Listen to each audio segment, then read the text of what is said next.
An average Canadian recruiter spends 6 seconds looking at your resume. You need to get their attention within this time and make them like your resume to call you for the job interview. In this video, we'll look at the 12 most common resume mistakes that you must avoid to be called for a job interview. Number 1, don't mention your education first. Start with your professional experience. There may be hundreds of people with the same education as yours, but only you who has that particular experience that this recruiter or hiring manager needs. So mention your experience first, get their attention. Put your education at the end of the resume. I had one bachelor's degree, that's why I mentioned it in the highlights. Generally speaking, you should mention all of your degrees at the end. Number 2, don't write your job duties in the resume. Mention what your achievements, your greatest contributions were, along with the results you delivered using numbers and metrics. There's nothing more boring than using generic sentences. Number 3, don't use the same resume for every job. Tailor your resume for each job. Invest more time in updating your resume and highlight your most relevant experiences and achievements. A pro tip, paste the job description into a word cloud generator like this. I'll put a link in the description,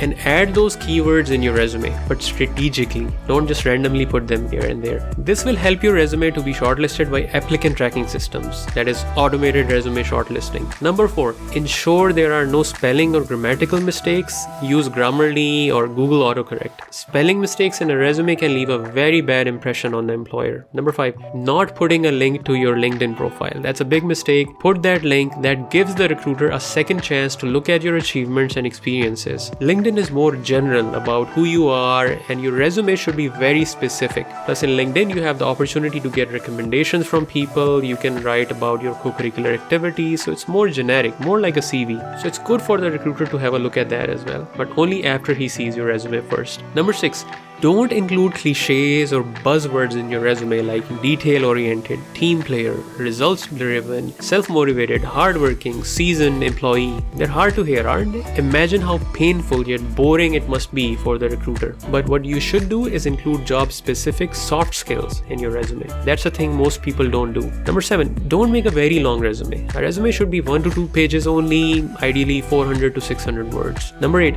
omitting important information or including irrelevant information. Don't add your gender, date of birth, religion, ID number, etc. That's irrelevant. But do include your email, phone, LinkedIn profile, and career highlights. Number 9, another mistake is using generic or unprofessional email addresses. Don't use toughguy21@gmail.com. Use your first name dot last name at Gmail or some combination.